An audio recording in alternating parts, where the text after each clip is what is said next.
Hello guys, this is me again, Jules G, and this is day 7 afterwards removal from the face. So ito na yung current situation. Although I have a foundation kasi I'm not going outside guys kapag wala akong foundation. Pero pag nasa bahay lang, well, kasi galing ako ng Makati, kaya nakaganto ko. Pero kapag nasa bahay lang, as in totally, wala akong makeup. So, I'm planning to show you yung transformation ng face ko from day 1 na natapos yung aking warts removal procedure until day 7. And then, I will also show some glimpse of yung aking moving in dito sa aking like own condo sa Mandaluyong area. And that's because today is my final week sa aking rental condo. So I just want you guys to see yung updates about my moving in process and kung ano-ano na yung mga nalipat ko. So hope you like it. So guys, this is the picture right after the warts removal procedure. Binigyan nila ako ng soap which is called the Skin Prep. And then this is actually the day 1 photos. So as you can see, super raw nung skin, namumula at sobrang kitang-kita yung mga dark spots which are due to the warts removal. Then this is day 2. So, as you can see, medyo wala pa rin siyang any changes. Para lang medyo nag-brighten yung skin ng konti. Hi guys, this is day 3 and I just wanna show you yung itsura ng mukha ko after putting some coverage. So, I'm using the, Charlotte Tilbury na Airbrush Flawless Foundation. So, day 3 na to and hindi na super raw nung itsura ng aking face. But, ayan pa din siya guys. Oh. So, kitang-kita pa din siya. Pero kasi, I'm working from home naman. Hi guys! So, this is day 3. Pumunta ako sa condo para magdala ng additional stuff and dumaan pala ako sa Healthway. Dito lang din, malapit lang din dito sa aking condo para magpa-flu vaccine. So, kanina pa naman yun. Sama ko na lang sa vlog. Ayan. Ayan. So, update lang sa ating ayan. Meron akong coverage guys ha. Nilagyan ko to ng yung ano pa rin yung ginagamit ko from Charlotte Tilbury na airbrush hindi siya concealer, foundation. So ayan, kita pa din ano pag malapitan. And then ito naman sa other side. Ayan.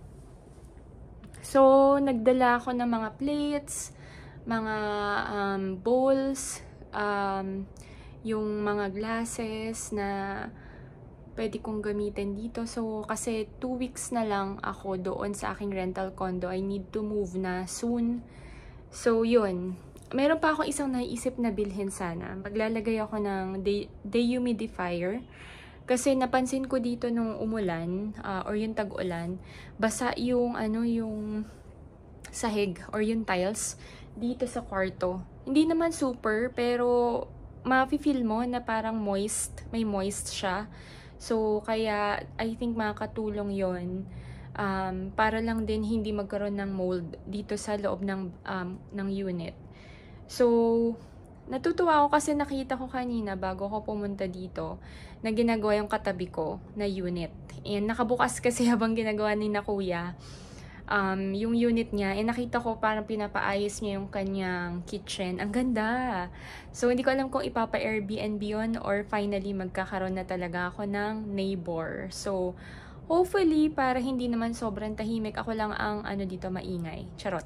So anyways, I will update you again for day 4 ng aking warts removal journey. So far, so good naman pala. So, but I'll update you again. So guys, this is actually day 4. And meron naman ako nakikitang mga improvement. So parang yung mga marks niya because of the warts removal, medyo umokay naman na siya. This is day 4, guys. Sorry, I'm just watching Wednesday.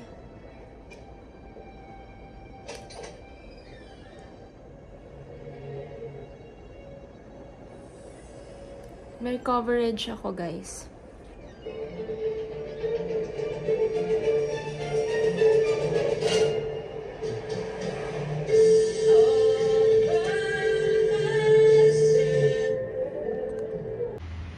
Hello guys!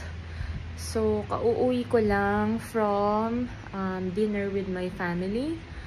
And ito na pala yung day 6. Ayan.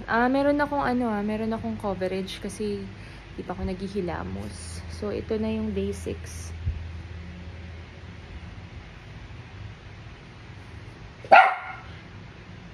Sorry, si Sheldon yan. So guys, I'm showing day 6 pa din, but this time around without coverage. So, I also forgot pala to put yung update on day 5. But anyways, hindi naman ganun kalaki yung difference niya. Anyways, ito yung meron na akong makeup. Kung mapapansin niyo, parang naglighten na talaga yung marks. Although, medyo visible pa rin siya. But, it's way better.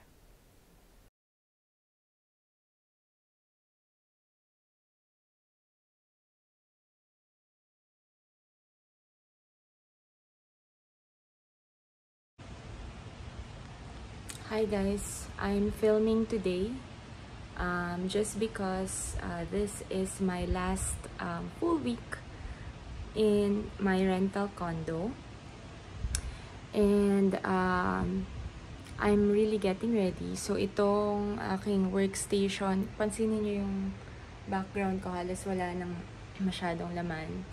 Yung aking workstation, bibigay ko yan sa parents ko, but the monitor, I need it.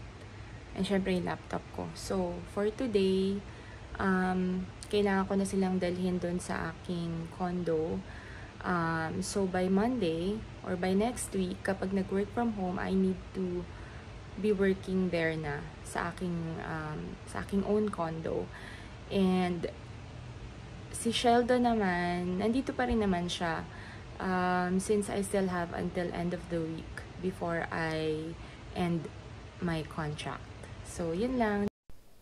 Hi guys! So, ito na nga pala yung pagka-transfer ng aking mga work from home equipment dito sa aking own condo. So, yan yung itsura niya. I'm just sharing with you kung ano na yung nangyari dun sa mga nilipat ko na equipments for my work. So far, so good naman siya and kasya naman lahat. Hi everyone! So, I'm back again.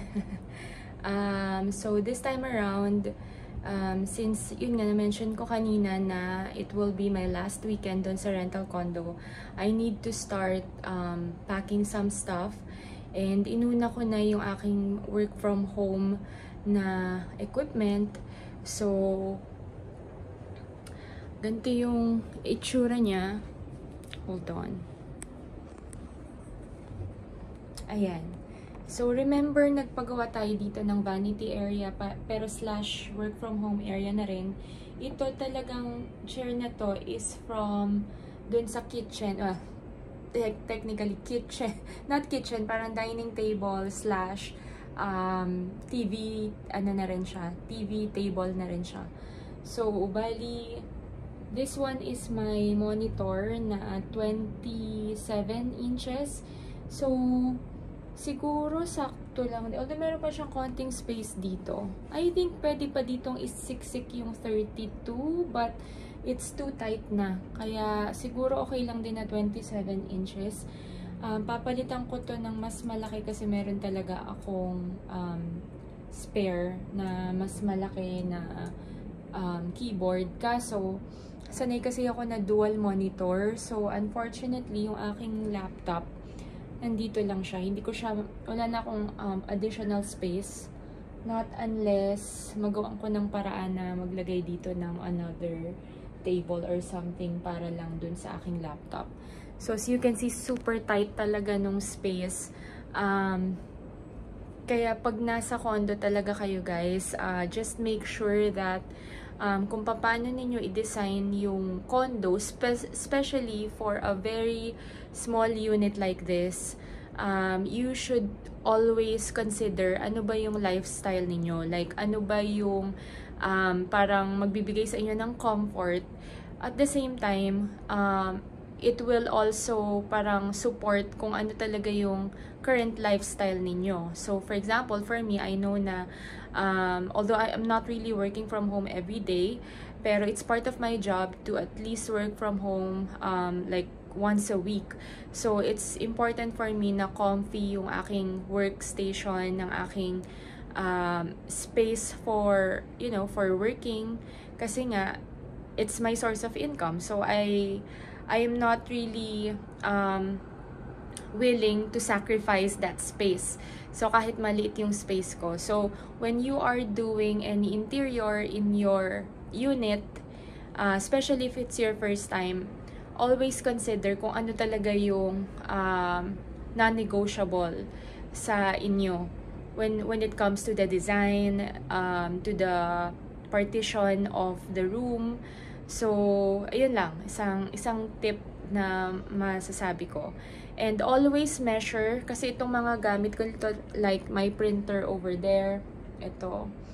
And itong monitor ko, and syempre yung laptop ko, those are already like an existing work from home equipment na meron ako. So, I need to be transparent and open dun sa contractor na ano ba yung measurement nung mga stuff ko para at least kapag nilipat ko na, ayun nga, kasya siya and hindi siya masasayang or hindi mo na kailangan bumili ulit kasi pag mga ganito built-in na, di ba, yung mga cabinets. So, it will be important for you to have the exact measurement para magamit mo pa rin or ma-reuse mo yung iyong existing furnitures or equipments.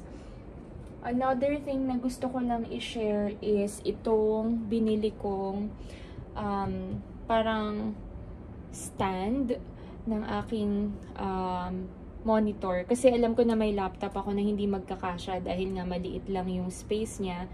So, I'm thinking na dapat nandito siya somewhere na matutupi. So, bumili ako ng acrylic na to sa Shopee. Pero, I don't know if I will recommend kasi hindi ko sure kung makikita nyo itong side na to. Pero, for some reason, meron na siyang crack. Hindi ko sure kung ano nangyari. As in, ngayon ko lang siya na-notice. In fairness naman, nung pinadala sa akin, it's perfect eh. Wala naman siyang any cracks or something. So, I'm not sure if it's my fault. Pero, hindi ko talaga siya na-notice. Not until today, na nilagay ko na itong monitor ko na meron siyang crack dito sa part na to. So, I don't know if I would recommend that one. Probably, you can try other alternative. Merong mga wood, made of wood, ganyan. So, I thought yung acrylic will be parang mas matibay. But, yeah, I think depends sa product. So, yun. I'll share ulit. So, bababa pa ako. I need to get my other clothes since konti na lang yung titira ko dun sa aking rental condo. Siguro good for 5 days na lang na damit. So, everything else I already brought to my unit. So, ayusin ko lang siya later. Yun lang for now.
aking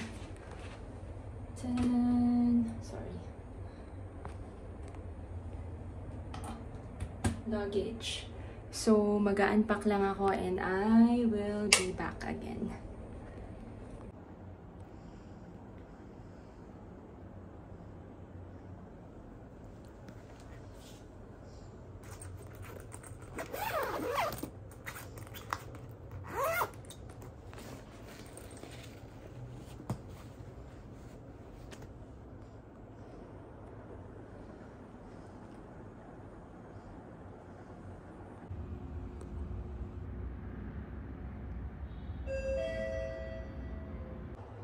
So guys, bumili lang ako ng Jollibee. Kasi hindi pa ako lunch tsaka dinner na din. So I bought itong Coke float and then palabok to. And I think doon ko na muna i-close yung vlog. Thank you again guys for watching and I'll see you on my next one. Bye!